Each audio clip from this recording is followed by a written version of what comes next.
வணக்கம். ஆகாஷ்வாணி திருச்சிராப்பள்ளி. மாநில செய்திகள் வாசிப்பவர் வசுந்தரா முரளிதரன். தலைப்புச் செய்திகள். பிரதமர் திரு நரேந்திர மோடி தமது 5 நாடுகள் பயணத்தின் 4வது கட்டமாக இன்று நார்வே தலைநகர் ஓஸ்லோ சென்றடைந்தார்.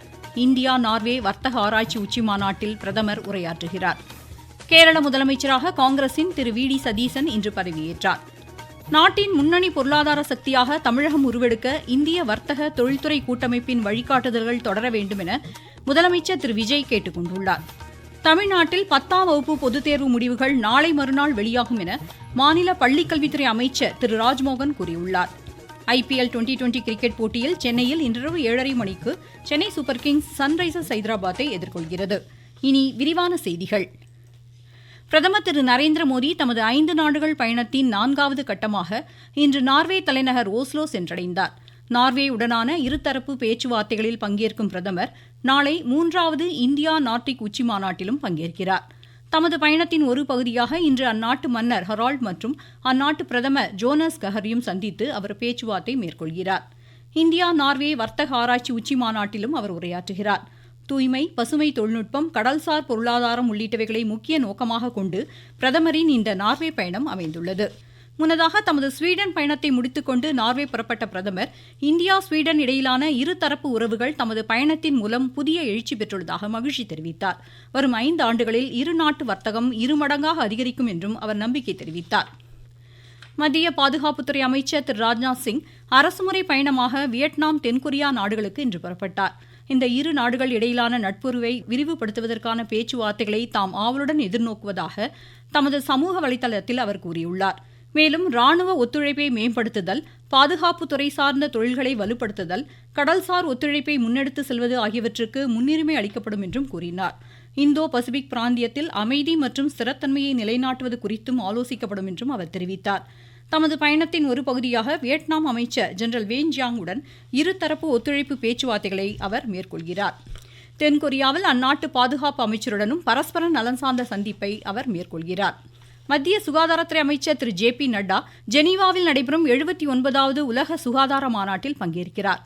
உலகின் சுகாதார சவால்களை எதிர்கொள்வதற்கான கூட்டு நடவடிக்கைகள் குறித்து இந்த மாநாட்டில் விரிவாக விவாதிக்கப்பட உள்ளது.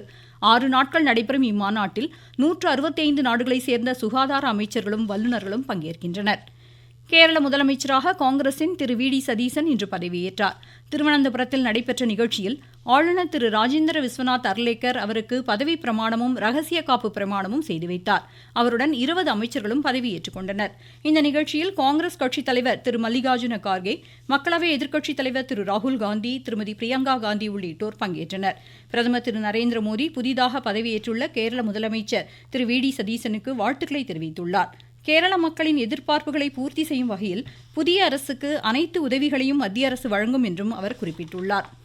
நாட்டின் முன்னணி பொருளாதார சக்தியாக தமிழகம் உருவெடுக்க இந்திய வர்த்தக தொழில்துறை கூட்டமைப்பின் வழிகாட்டுதல்கள் தொடர வேண்டும் என முதலமைச்சர் திரு விஜய் கேட்டுக் கொண்டுள்ளார். சென்னை தலைமைச் செயலகத்தில் இந்த கூட்டமைப்பின் பிரதிநிதிகள் குழுவினர் முதலமைச்சரை சந்தித்து மாநிலத்தில் தொழில் வளர்ச்சி மற்றும் முதலீடுகளை விரைவுபடுத்துவதற்கான நடவடிக்கைகள் குறித்து ஆலோசித்தனர். தொழில்துறை வளர்ச்சியில் இந்த கூட்டமைப்பின் பங்களிப்பை முதலமைச்சர் பாராட்டினார். சென்னை தொழில் வர்த்தக கூட்டமைப்பின் குழுவினரும் முதலமைச்சரை சந்தித்து பேசினர்.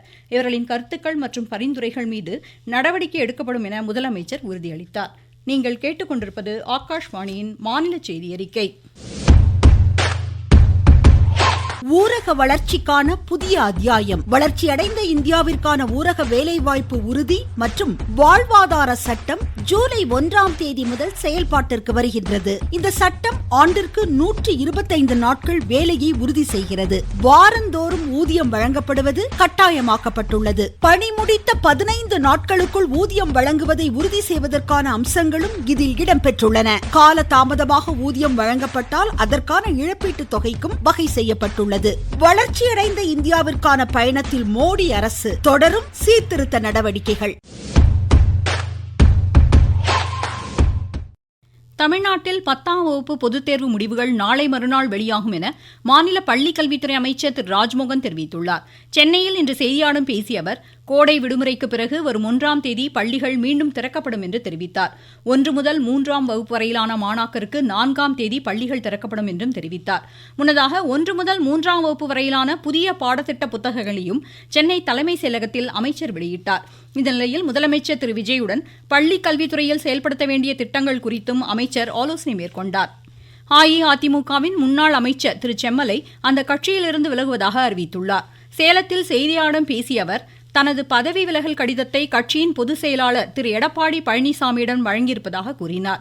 வளர்ச்சிக்கான நடவடிக்கைகளை அஇஅதிமுகவின் மூத்த தலைவர்கள் ஒன்று கூடி எடுக்க வேண்டும் என்றும் அவர் கேட்டுக்கொண்டார். கேள்வி ஒன்றுக்கு பதிலளித்த அவர் எந்த ஒரு இயக்கத்திலும் இணையும் எண்ணம் தமக்கில்லை என்று தெரிவித்தார். உதகை அரசு தாவரவியல் பூங்காவில் 128வது மலர் கண்காட்சி இன்று தொடங்குகிறது. இதையடுத்து மாவட்டத்திற்கு இன்று உள்ளூர் விடுமுறை அறிவிக்கப்பட்டுள்ளதாக எமது செய்தியாளர் தெரிவிக்கிறார்.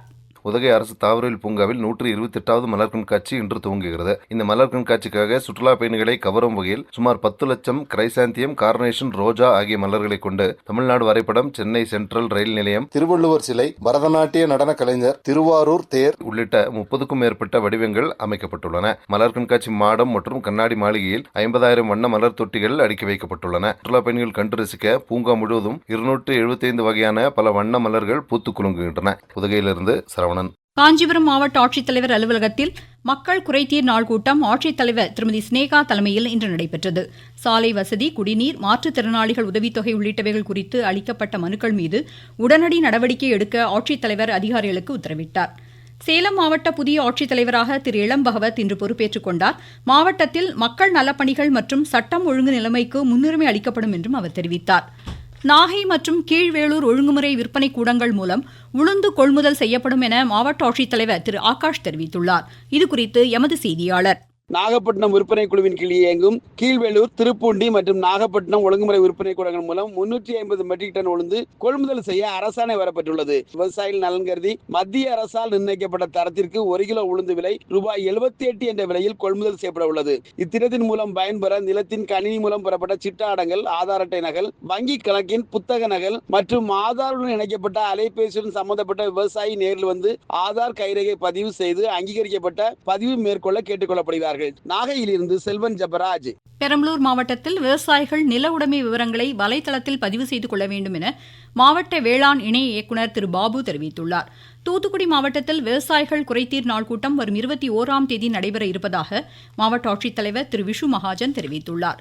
தேனி கும்பக்கரை அருவியில் நீர்வரத்து தொடங்கியிருப்பதால் சுற்றுலா பயணிகள் குளிக்க வனத்துறை அனுமதி வழங்கியிருப்பதாக எமது செய்தியாளர் தெரிவிக்கிறார். கும்பக்கரை அருவியில் கடந்த சில நாட்களாக நீர்வரத்து இல்லாத காரணத்தால் சுற்றுலா பயணிகள் குளிக்க வனத்துறையினர் தடை உத்தரவு பிறப்பித்திருந்தனர். இந்நிலையில் நீர்பிடிப்பு பகுதிகளான வட்டக்கானல், வெள்ளக்கவி, பாம்பார்புரம் உள்ளிட்ட மேற்கு தொடர்ச்சி மலைப்பகுதிகளில் பெய்த மழையால் தற்போது அருவியில் நீர்வரத்து ஏற்பட்டுள்ளது. இதனால் கடந்த 1 மாதத்திற்கும் மேலாக சுற்றுலா பயணிகள் அருவியில் குளிப்பதற்கான விதிக்கப்பட்டிருந்த தடை விலக்கிக் கொள்ளப்பட்டுள்ளதாக வனத்துறை அறிவித்துள்ளது. தேனியிலிருந்து ராஜ்குமார்.